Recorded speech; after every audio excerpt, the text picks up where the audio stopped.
उम्मीद है आप खैरियत से होंगे, मैं भी खैरियत से हूँ। तो आज जो मैं आपके सामने टॉपिक लेकर आया हूँ वो हैं 3 सवाल।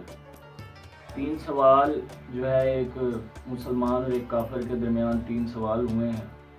तो वो मैं आपको स्टोरी सुनाऊंगा। तो स्टोरी सुनाने से पहले आपसे गुजारिश है कि मेरे चैनल को सब्सक्राइब कर दीजिए, वीडियो को लाइक कर दीजिए और बेल के आइकॉन को भी दबा दीजिए ताकि हर जो आने वाली वीडियो है वो सबसे पहले आपको मिलती है।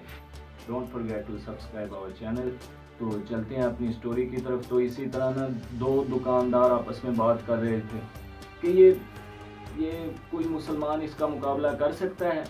एक काफिर पढ़ा लिखा लेकिन है गैर मुस्लिम था, वो पहाड़ पर चढ़ कर कहता था कि है कोई मुसलमान जो मेरे 3 सवालों का जवाब दे सके, है कोई मुसलमान जो मेरे 3 सवालों का जवाब दे सके। लेकिन कोई मुसलमान भी जो है उसके सवालों का जवाब नहीं देने जाता था, क्योंकि वो जो काफिर था वो काफ़ी पढ़ा लिखा था लेकिन है गैर मुस्लिम था। तो जो काफ़ी दफ़ा उसने 1 महीना लगातार रहा कि वो एक पहाड़ी पर चढ़कर ऐलान करता रहा कि है कोई मुसलमान जो मेरे 3 सवालों का जवाब दे। और जब कोई मुसलमान नहीं आता तो वो कहे लगाता, तंजिया मजाक करता इस्लाम के ख़िलाफ़ और फिर वो जो है घर चला जाता।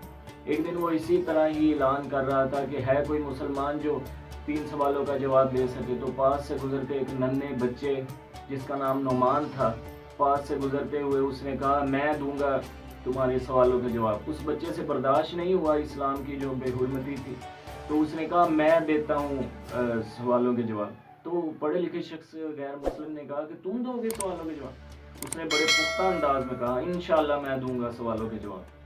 तो वो जो नोमान बच्चा था तो उसने कहा कि बोलिए अपना सवाल क्या है आपका। तो गैर मुस्लिम ने पहला सवाल कहा कि तुम्हारा खुदा क्या कर रहा है। सवाल दोबारा सुनिए, तुम्हारा खुदा क्या कर रहा है। तो जो नुमान बच्चा था उसने कहा कि पूछने वाले से बताने वाला ज़्यादा अहम होता है, तो आप नीचे आ जाए, मैं पहाड़ के ऊपर चला जाता। तो इसी तरह हिंदू जो था, काफिर जो था वो नीचे आ गया और मुसलमान ऊपर चला गया। तो नुमान बच्चे ने कहा ऐ लोगों गवाह रहना, मेरा जो खुदा है वो काफिर की शान को कम करके मुसलमान की शान को बढ़ा रहा है। तो वहाँ पर लोग हंसने लग गए, काफिर की बड़ी बेइज्जती हुई। तो ये सवाल का जवाब हो गया। तो दूसरा सवाल, नुमान बच्चे ने कहा कि दूसरा सवाल बताएं, आपका दूसरा सवाल कौन सा है। तो दूसरे सवाल के बारे में उसने कहा कि आपका खुदा आपके खुदा से पहले क्या था। तो नुमान बच्चे ने कहा आप उल्टी गिनती गिन सकते हैं। उसने कहा जी हाँ, 10 9 8 7 6 5 4 3 2 1। नुमान ने कहा रुक क्यों गए, और पढ़िए ना, और पढ़िए, रुक क्यों गए। उसने कहा एक के बाद तो कोई लफ्ज़ नहीं आता। तो नुमान ने वहाँ पर खड़े होकर कहा ऐ लोगों गवाह रहना, मेरा रब एक है और उससे पहले कुछ नहीं था। तो ये दूसरे सवाल का जवाब हो गया। बड़ा प्यारा जवाब दिया उस नुमान बच्चे ने। तो नुमान ने कहा कि आपका तीसरा सवाल क्या है। तो उस काफिर जो आगे शर्मिंदगी में था उसने कहा तुम्हारा खुदा कहाँ है इस वक्त। तो नुमान ने कहा एक मोमबत्ती लाई जाए। एक मोमबत्ती लाई गई, उसकी शमा जलाई गई। तो नुमान ने कहा इसकी शमा किस तरफ है। तो वो काफिर ने कहा इसकी शमा तो चारों तरफ है। तो नुमान बच्चे ने कहा कि इसकी शमा किस तरफ है। तो काफिर ने कहा कि इसकी शमा तो चारों तरफ है। तो नुमान ने कहा ऐ लोगों गवाह रहना कि मेरा रब जो है वो चारों तरफ मौजूद है, इंसान की शाहरग से भी ज़्यादा नज़दीक है।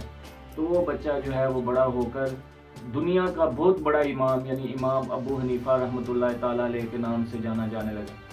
मेरे दोस्तों और भाइयों, हमें भी ये इन सवालों के जवाब याद करने चाहिए, क्योंकि हमें भी इन सवालों के जवाबों की कहीं ना कहीं ज़रूरत पड़ सकती है। तो मेरे दोस्तों और भाइयों, ये थी हमारा आज का टॉपिक। तो इस तरह ही हम रोज़ छोटे छोटे टॉपिक लाते रहेंगे। तो हमारे चैनल को सब्सक्राइब कर दीजिए, वीडियो को लाइक कर दीजिए और बेल के आइकॉन को भी दबा दीजिए ताकि हर आने वाली जो वीडियो है वो आपको मिलती रहे। Don't forget to subscribe our channel.